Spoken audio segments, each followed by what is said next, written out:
Hey, sore throat, what's up? It's a Culture Detective here investigating your favorite albums, and today I'm going to be doing a very quick album review on the new yeule album, Soft Scars. So yeule, Singaporean singer-songwriter, she's back with a new album. Only last year, she released the album Glitch Princess, which I reviewed on this channel. I thought it was just okay.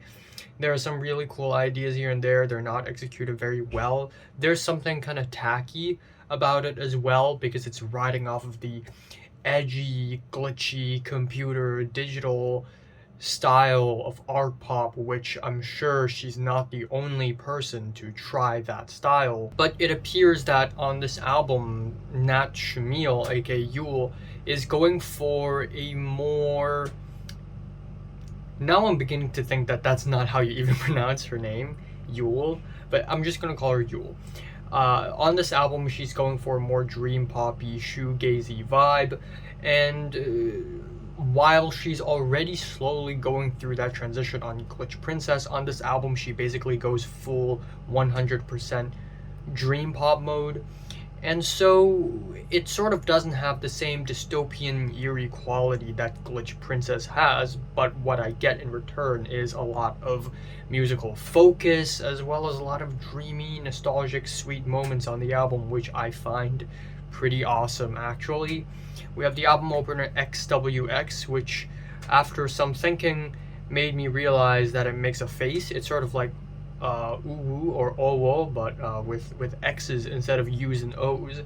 And essentially this is like a track with walls of distorted guitars, very shrill, screaming, lively, banging drums. Occasionally it breaks down to some emotional strings. It's all very theatrical, while at the same time I wouldn't say it's that great or anything. Maybe it's because the guitars are a little one note. Maybe it's because it just, as far as dream pop goes, I've heard way better. Sulky Baby is very much a 90s nostalgic dream pop rock track. It has the sweet, dreamy, nostalgic vibes. It's full of vibes. We have some very lovely lyrics. It's a very pleasant to hear song, but there's nothing inherently deeper about the track, despite its lyrical allusions to, oh, I'm glitching. Breathy, glitchy vocals that are very intimate and cute little keyboard leads. It's really catchy listen. It's not the kind of song that I would put on repeat or anything, but it is a well done song.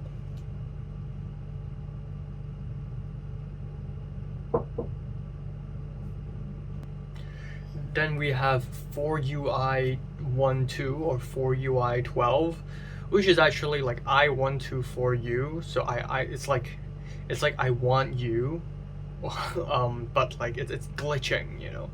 And this time around we have better written lyrics about desire and love, but from a robotic, computery standpoint. Jesus Christ.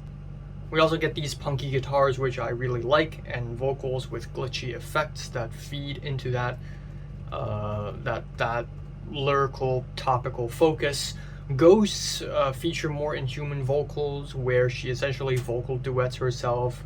Lyrically, we see her, or the character that she's playing, getting more and more insane, like losing her sanity because she can't love, and it just builds up into this bed of droney keyboards.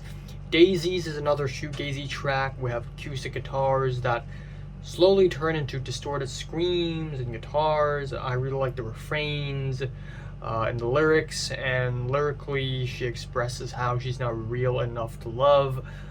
And then the track suddenly slows down, and it's just so much vibes, even though a lot of the tracks in the album so far is just a lot of the same, I feel like.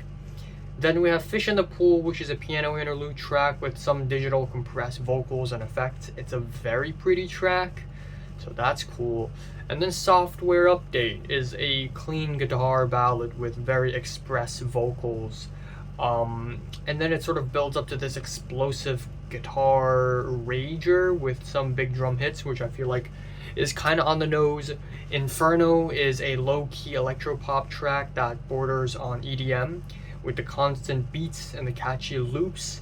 I think it's pretty catchy. I think this change from rock to EDM is a really refreshing change. It's like one of those album deep cuts that that don't really jump out necessarily on the first listen, but in repeated listens, you keep going back to that track.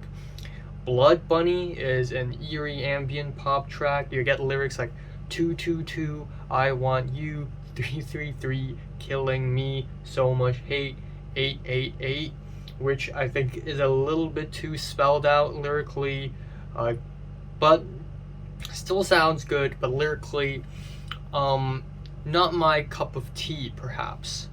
Cyber Mute is a bit of a pop punk track. It's very catchy, very energetic. This thing pops off, and you also get the lyrics like mentally insane, psycho episode, malware in my code. It's I wouldn't say it's bad lyrics. I would just say it's very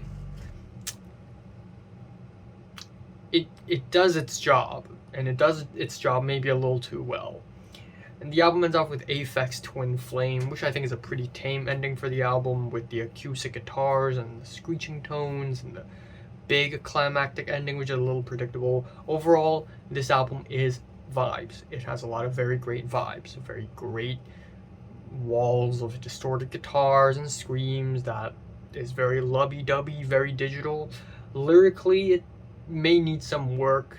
I think what I am trying to get at is that it is a little tacky lyrically, but I see a lot of potential. I like this more than Glitch Princess. I think it's a really interesting album. I'm feeling a light 7 on this thing. So have you listened to the new yeule album? Comments below, let me know, subscribe if you want more, and thanks for watching.